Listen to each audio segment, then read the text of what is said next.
ora inggih nderek paman bagus. Ayo kowe njaluk totoan pira?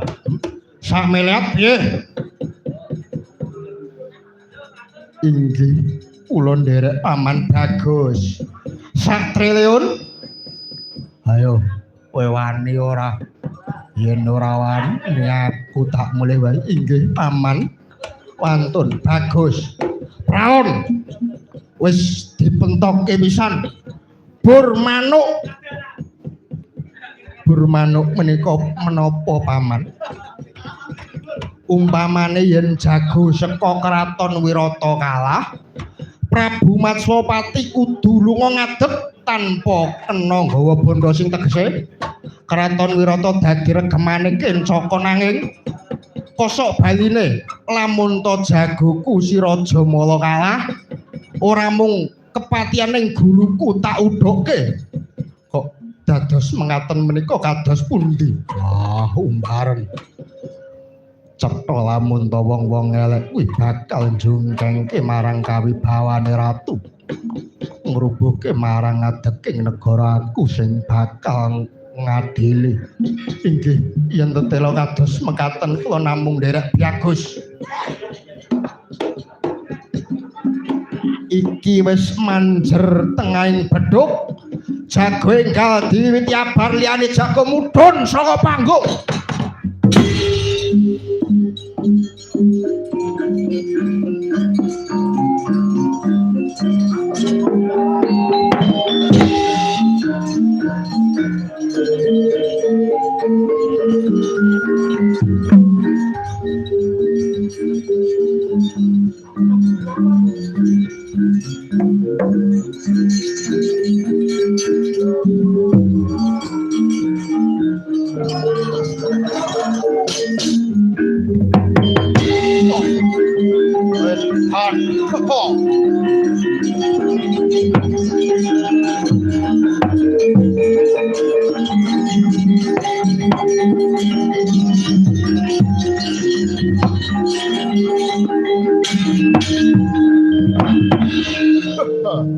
Apa mau jeneng? Wah, jakal binowo. Aku mung ngeman karo kowe. Mumpung kabeh iki durung kebacut, kinggo bisa direka daya reka-rekae. Kowe perang karo aku ning kowe ngalah. Kowe ketok ngalah.